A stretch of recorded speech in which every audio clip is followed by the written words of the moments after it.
تیرے کرم کی کیا بات مولا، تیرے حضار گرامی،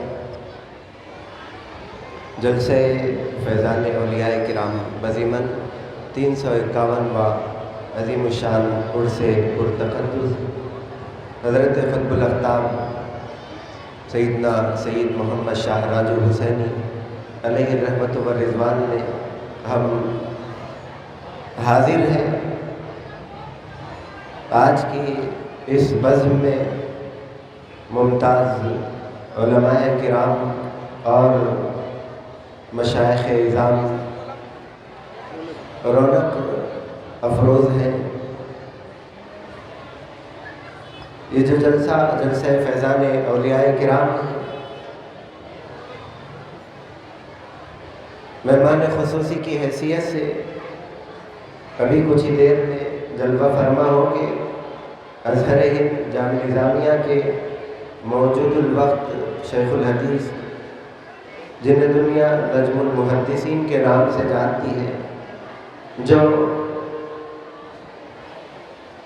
درسگاہ کے استاد بھی ہیں اور خانقاہ کے شیخ بھی ہیں اور میدان خطابت کے شہنشاہ بھی ہیں، سلطان خطابت کی حیثیت سے حضرت کو یاد کیا جاتا ہے۔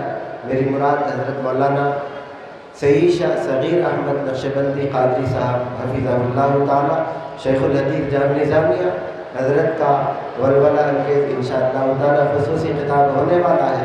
ابھی کچھ ہی دیر میں حضرت تشریف فرما ہونے والے ہیں، اور اس سے قبل افتتاحی کلمات کے ہم سب کو محسوس ہونا ہے۔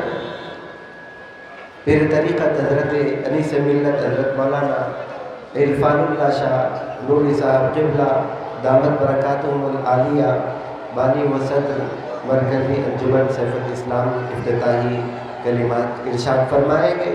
حضرات گرامی، عرس شریف کے موقع پر ہماری حاضری ہوئی ہے، یہ پروردگار عالم نے قسمت سے ہم کو یہ سعادت بخشی ہے۔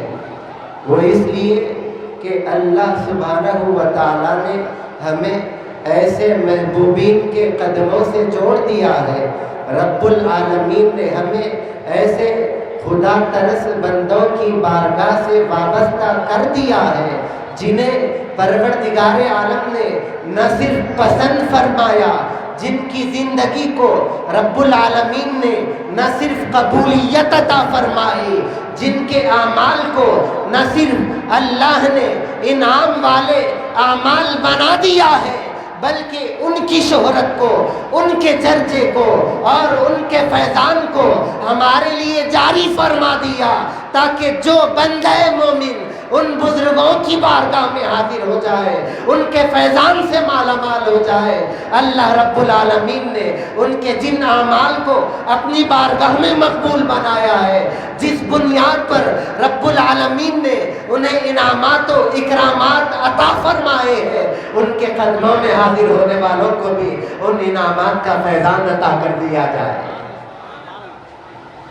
اللہ رب العالمین کے کلام مقدس سے لے کر حضور پاک علیہ الصلوۃ والتسلیم کے ارشادات مبارکہ، حضرات صحابہ کرام کے اخبار مبارکہ، اہل بیت کرام کی زندگیاں، خدا ترس بزرگان دین، امت کے صالحین اور اولیاء کرام کی زندگیاں ہمارے لیے یہ پیام دیتی ہے کہ اللہ والوں کی بارگاہوں میں حاضر ہونے والا محروم نہیں ہوتا، وہ اپنی بارگاہ میں حاضر ہونے والے کو نوازتے چلے جاتے ہیں۔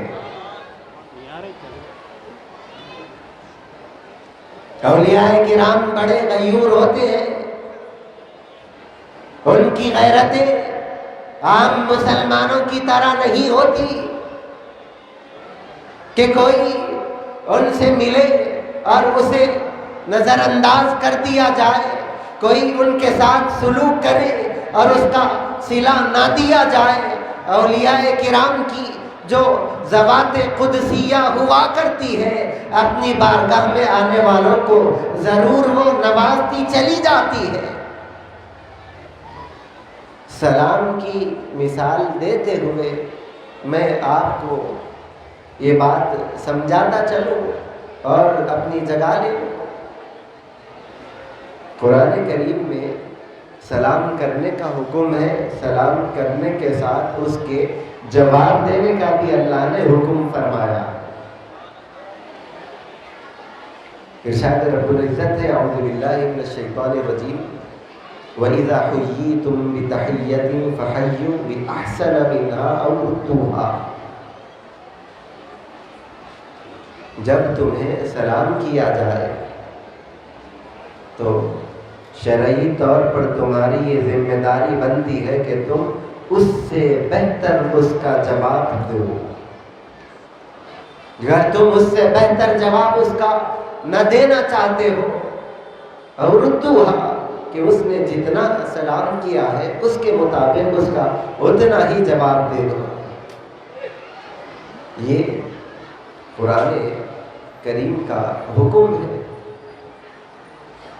اس سلسلے میں علماء کرام بیان فرماتے ہیں کہ ایک سلام کرنے والا سلام کرتا ہے، حالانکہ اس نے کوئی محنت کا کام نہیں کیا، اس نے کوئی مشقت کا کام نہیں کیا، اس نے کوئی اپنی دولت کے انفاق کا، مال کو خرچ کرنے کا کام نہیں کیا، بس زبان کو، ہونٹوں کو حرکت دیتا ہوا السلام علیکم کہہ گیا ہے۔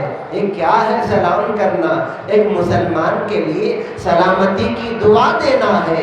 رب تبارک و تعالیٰ نے عام مسلمانوں سے لے کر سب کو یہ حکم فرمایا ہے کہ تمہیں کوئی سلام کرنے کے لیے اپنی زبان کو حرکت دے دے، اپنے ہونٹوں کو جنبش دے دے، تو اس کے سلام کرنے کو، اس کے تمہارے حق میں دعا دینے کو تم رائے گاہ نہ سمجھنا، نظر انداز نہ کرنا، اس کے سلام کرنے پر خاموش نہ رہنا، بلکہ رب العالمین تمہیں اس بات کی شرعی ذمہ داری دیتا ہے کہ وہ سلام کرتا ہے تو اس کے سلام کا اس سے بہتر تم جواب دیتے چلو۔ تو علماء بیان فرماتے ہیں کہ ایک سلام کرنے والا سلام کرتا ہے تو اس نے کوئی بڑا کام نہیں کیا ہے، لیکن اس نے دعا دے کر اپنے سامنے والے ایک مسلمان بھائی کو اس نے دعا دی ہے، اس پر سلوک کیا ہے، اس کے ساتھ محبتوں کا تبادلہ کیا ہے۔ تو جو کوئی اچھا سلوک کرتا ہے، قرآن کا حکم ہے کہ اس کا جواب دیا جائے، اس کے سلوک کا بدلہ دیا جائے، اس کے ساتھ اچھا برتاؤ کیا جائے۔ کچھ نہ کر سکو تو نہ کر سکو، اس نے تم پر جتنا احسان کیا ہے تم بھی اسی کے مقابل میں اتنا احسان کرتے چلے جاؤ۔ اب اس شرعی حکم کو، قرآن کریم کی آیت کریمہ کو سمجھاتے ہوئے علماء کرام بیان فرماتے ہیں کہ اولیاء کرام بڑے غیرت مند ہوتے ہیں۔ وہ اپنی بارگاہوں میں آنے والا، ان کی خدمت میں سلامی پیش کرنے والا، ہدیہ فاتحہ کو گزراننے والا جو کوئی ہوتا ہے، قرآن پڑھتا ہے تو وہ واپس جانے سے پہلے اس کے لیے اپنے فیضان کو سرفراز فرماتے چلے جاتے ہیں، اسے محروم نہیں کرتے، اسے رد نہیں کرتے، دھتکارتے نہیں۔ ایک سلام کرنے والے کے سلام کے جواب دینے کا رب العالمین حکم فرماتا ہے تو قرآن پڑھنے کا احسان کیا؟ اولیاء کرام نظر انداز کرنے والے ہیں، ان کی بارگاہوں سے محبت کا تعلق پیدا کرنے والے کا اس تعلق کیا؟ اولیاء کرام نظر انداز کرنے والے ہیں، ہرگز نہیں۔ جو زائر اللہ والوں کی بارگاہوں میں حاضر ہوتا ہے، حاضر ہو کر کھیل کود تماشے نہیں کرتا، لہو و لعب کچھ نہیں کرتا، ذکر الہی کرتا رہتا ہے، حضور کی بارگاہ میں ہدیہ درود پیش کرتا رہتا ہے، قرآن پڑھتا ہے، اس قرآن کی تلاوت کا ثواب اس اللہ والے کو پہنچا دیتا ہے۔ اب ان بزرگوں کی بارگاہ میں جب ثواب ایصال کیا جاتا ہے، ادھر ان کی بارگاہوں تک ثواب پہنچتا ہے، پروردگار عالم نے ان کا فیضان اس ایصال ثواب کرنے والے کو سرفراز فرما دیتا۔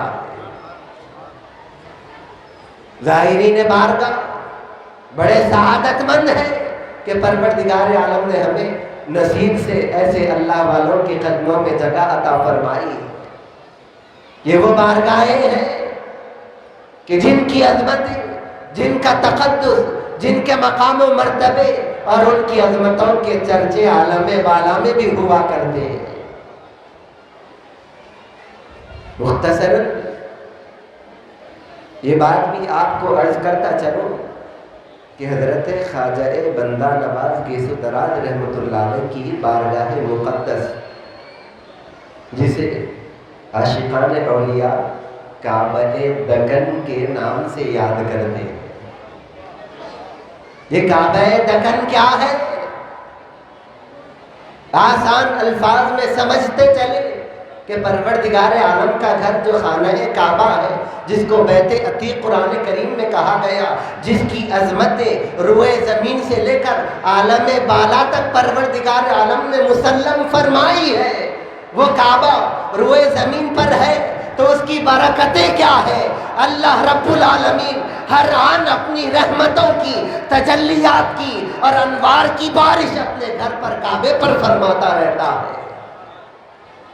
بلا تمثیل عرض کرتا چلوں، اللہ والوں کی بارگاہیں، ان کے مقامات، ان کے قبور، ان کے اجسام مبارکہ، ان کے چمکتے دل، وہ مبارک دل ہوا کرتے ہیں کہ پروردگار عالم ان کے دلوں پر بھی انہی انوار کو نازل فرماتا ہے، انہی تجلیات کو نازل فرماتا ہے، اپنی بارگاہ سے رحمتوں کی بارش کو نازل کرتا رہتا ہے۔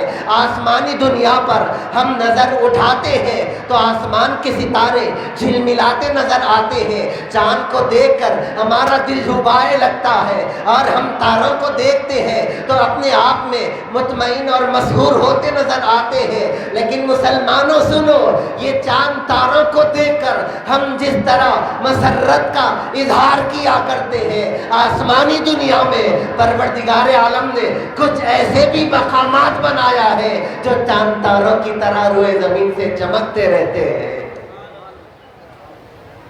وہ چمکتے مقامات روئے زمین سے روشنی کو پھیلانے والے کون سے ہیں؟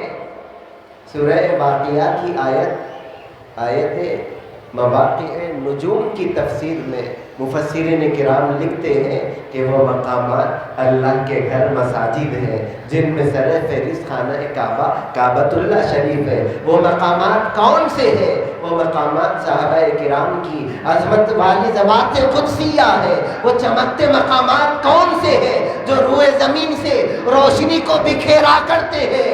اسی تفسیر میں آتا ہے، اسی آیت کی تفسیر میں بیان کیا جاتا ہے کہ وہ چمکتے دل کوئی اور نہیں بلکہ اللہ والوں کے دل ہوا کرتے ہیں۔ پروردگار عالم ان کے دلوں پر وہ روشنی، وہ چمک کو نازل کرتا ہے کہ آسمانی دنیا کے تارے بھی انہیں روشنی سے روشن کر دیا کرتے ہیں۔ وہ دل، وہ چمکتے دل پروردگار عالم کسی کو عطا فرماتا ہے تو اپنے کامل الایمان بندوں کے دلوں میں وہ روشنی عطا فرماتا ہے۔